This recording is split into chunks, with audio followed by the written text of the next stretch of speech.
जय श्री कृष्ण। परमपिता परमात्मा की कृपा से आप सभी लोग अच्छे होंगे।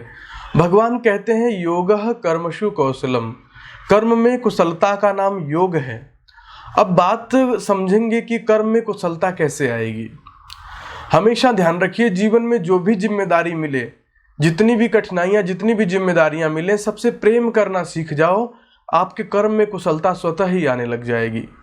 कभी हमारे जीवन में ये शिकायत नहीं होनी चाहिए कि भगवान आपने जीवन में इतनी जिम्मेदारियां भर दी, क्या सारी जिम्मेदारियां मुझे ही दिए जा रहे हो, औरों को क्यों नहीं देते हो। ऐसी शिकायत कभी भगवान से नहीं करनी है।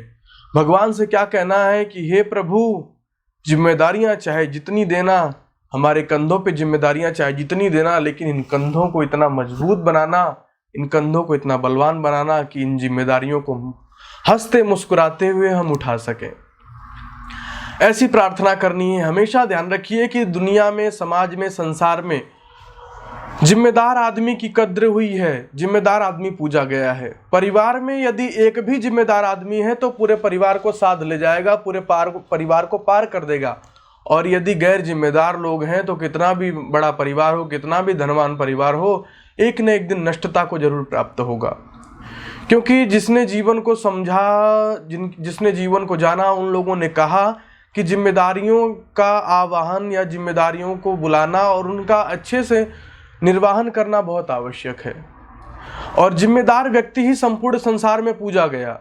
हमेशा ध्यान रखिए, जीवन बहुत छोटा है, कब चला जाए पता नहीं चलता है। अभी हमारे आप लोग 10-20 लोगों में ही आप देखेंगे तो पता चलेगा कि वो व्यक्ति ऐसा था, वो व्यक्ति यहाँ बैठता था, उसका शकल, उसका चेहरा, सब कुछ ऐसा था।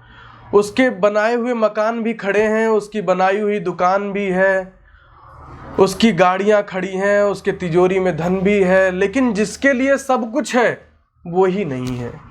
किसी शायर ने बड़ा सुंदर कहा, जिंदगी है साहब, पता नहीं कब छोड़कर चली जाएगी, मेज पर रखी होगी तस्वीर, कुर्सी खाली रह जाएगी। हमेशा ध्यान रखिए, पता नहीं चलता है कि कब किसकी घंटी बज जाए, कब किसका समय हो जाए, कब कौन चल दे, पता नहीं चलता है। इसलिए प्रभु ने जब तक जीवन में भेजा है, यदि हमें उठाया है, हमें बनाया है, तो हम दुनिया को बनाएंगे, दुनिया को सजाएंगे, दुनिया को बनाएंगे। यह मानसिकता लेकर के जीवन में जिम्मेदार बनना आवश्यक है और निरंतर गति करनी आवश्यक है। हमेशा ध्यान रखिए, कभी निराश, कभी हताश होने की आवश्यकता नहीं है। विवेकानंद एक बार अपने जीवन से निराश और हताश हो गए, और जैसे कभी नहीं आता है लोगों के मन में कि उन्हें लगता है कि स्वयं में ही लगता है कि अब तो जीवन अच्छा ही नहीं लगता, अब तो जीवन जीने का कोई महत्व ही नहीं है, जीवन छोड़ दिया जाए। अपने आप में ही जीवन गलत लगने लग जाता है। आदमी सोचता है कि इससे अच्छा तो मर जाना है। ऐसा विवेक मनुष्य के अंदर आता है। ऐसा ही स्वामी विवेकानंद के अंदर एक बार आया था। तो उन्हें गीता के एक वाक्य ने बहुत प्रभावित किया, न ही कल्याण कृत कश्चित दुर्गतिम तात अधिगच्छति। अर्थात भगवान कृष्ण कहते हैं, भगवान कहते हैं कि सन्मार्ग पर चलने वाले, अच्छे मार्ग पर चलने वाले मनुष्य की कभी दुर्गति नहीं होती है।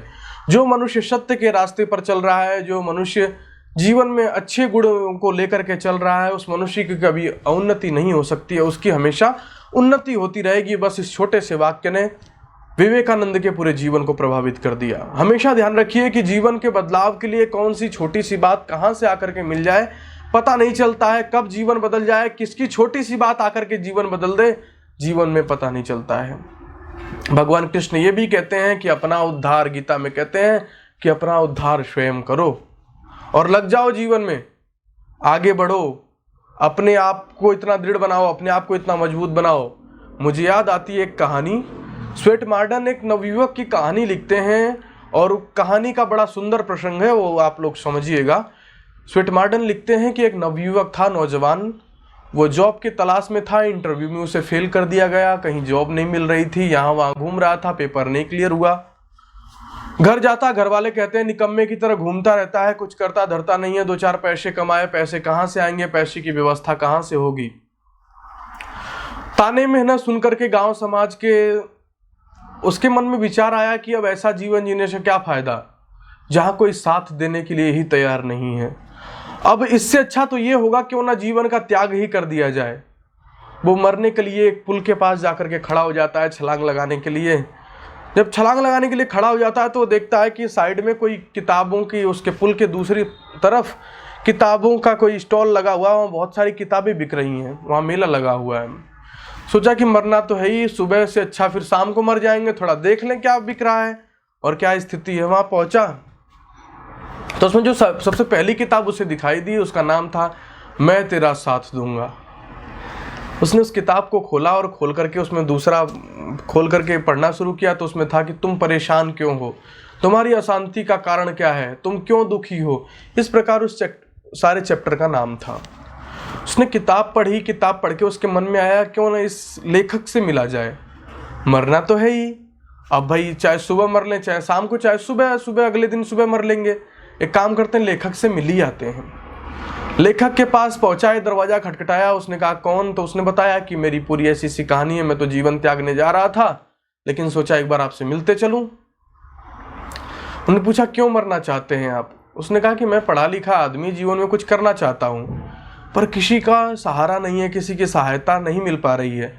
मैं पढ़ा लिखा योग्य आदमी हूं, यदि किसी की सहायता मिल जाए थोड़ी तो मैं जीवन में बड़ी उन्नति करूंगा, पर क्या करूं, किसी की सहायता ही नहीं मिल रही है। ऐसी बात उसने सुनी। उसने कहा ठीक है, मैं एक व्यक्ति, लेखक ने कहा कि ठीक है मैं एक व्यक्ति आपको ऐसे बताऊंगा जो आपकी वास्तव में सहायता करेगा। उन्होंने कहा ठीक है। 1 घंटा इंतजार करिए। बैठे रहे वो। 1 घंटा बाद वो अपना काम निपटा करके आया। उनका चलिए, ले गए एक कमरे में, बोले यहाँ वो व्यक्ति है। तो उनका कि आप बाहर मत जाइए, आप भी मेरे साथ ही रहिए, थोड़ा सा उनसे इंट्रोडक्शन करवा दीजिएगा। लेखक कहे चलिए ठीक है। लेखक साथ गए, कमरे में गए, देखा कोई नहीं था। उनका कि कहाँ है, यहाँ तो कोई नहीं है, आप करें हम किसी से आपकी इंट्रोडक्शन बातचीत करवाएंगे। तो कह रहे वो पर्दे के पीछे है। तो उनका छुप के खड़े हैं क्या। उनका हाँ। वो गया और उसने पर्दा हटाया तो एक सामने शीशा लगा हुआ था। शीशे में उस नवयुवक का चित्र दिखाई दे रहा था। लेखक ने कहा, उसने कहा कि ये तो मैं ही हूँ। लेखक ने कहा कि इसी से मिलवाना था आपको। दुनिया में मात्र यही एक व्यक्ति है जो आपका साथ दे सकता है, जो आपका उद्धार कर सकता है, जो आपको शांति दे सकता है। स्वयं के स्वरूप को पहचानना बहुत आवश्यक है।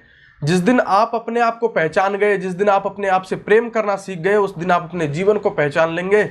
और जिस दिन आप अपने जीवन को पहचान लेंगे, वहीं से आपके जीवन की यात्रा प्रारंभ हो जाती है। हमारी जो सबसे बड़ी समस्या है वो यही होती है। समस्या क्या होती है कि हम खुशियां यहाँ वहाँ ढूंढने का प्रयास करते हैं। हम संसार में खुशियां ढूंढने का प्रयास करते हैं। हम गर्लफ्रेंड बना लेते हैं कि गर्लफ्रेंड आ जाएगी, वो खुशियां दे देगी। 2-4 मिनट बात होती है, फिर वो गुस्सा हो जाती है कि तुम ऑनलाइन आए, तुमने रिप्लाई क्यों नहीं किया, बस ब्लॉक कर दिया, वहाँ अशांति हो गई।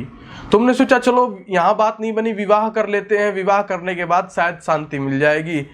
विवाह किया और विवाह के बाद महीना 2 महीना तो बड़ा अच्छा चला, कुछ दिन खुशियाँ मिली, लेकिन जिस दिन पत्नी ने बेलन मारा उस दिन ही फिर अशांति हो गई, उस दिन सारी खुशियाँ छीन ली गई। दोस्तों से उम्मीद रखते हैं कि दोस्तों खुशियाँ देंगे, जिस दिन दोस्तों से बिगड़ी उस दिन दोस्तों से भी खुशियाँ मिलना बंद हो जाएंगी। हमेशा ध्यान रखिए, जब तक हम ये सोचते रहेंगे कोई दूसरा आएगा वो हमें खुश कर जाएगा, तब तक हम जीवन में कभी खुश हो ही नहीं सकते हैं। हमारी स्थिति तो उस हिरनी की तरह है जो कस्तूरी उसकी नाभि में है, पर वो संपूर्ण संसार में खोजती डोल रही है। यही स्थिति मनुष्य की है। जब मनुष्य स्वयं से प्यार करना सीख जाता है, स्वयं को समझ लेता है, तो ध्यान रखिए वो कभी भी जीवन में अशांत नहीं हो सकता। वहीं से उसके जीवन के रास्ते प्रशस्त होने प्रारंभ हो जाते हैं और वो खूब उन्नति करता है। तो जीवन से प्रेम करना सीखिए और जीवन में जिम्मेदार होना बहुत आवश्यक है। जिसने जीवन से प्रेम करना सीख लिया वो जीवन को समझ जाएगा अपने व्यक्तिगत जीवन से, और जो अपने व्यक्तिगत जीवन में जिम्मेदार हो गया उसके लिए दुनिया का कोई भी कार्य असंभव सा नहीं बचेगा। वो दुनिया का सारा काम कर सकता है, वो दुनिया के किसी भी आयामों को छू सकता है, वो दुनिया की किसी भी तरक्की को पा सकता है। हमेशा ध्यान रखिए, पेट तो चूहे, बिल्ली, कीड़े मकोड़े, चींटियां भी भर लेती हैं, खाली हमें पेट नहीं भरना है। हमें भगवान ने बनाया है तो हमें किसी ऊंचे उद्देश्य के लिए बनाया होगा, किसी ऊंचे कार्य के लिए बनाया होगा। अपनी क्षमता को पहचानिए, अपने जीवन को पहचानिए, लग जाइए परम पुरुषार्थ की ओर। परम पुरुषार्थ ही आपको शांति, सुकून और आपके जीवन में समृद्धि और खुशियां देगा। इतना ही कहकर मैं अपनी वाणी को विराम देता हूँ।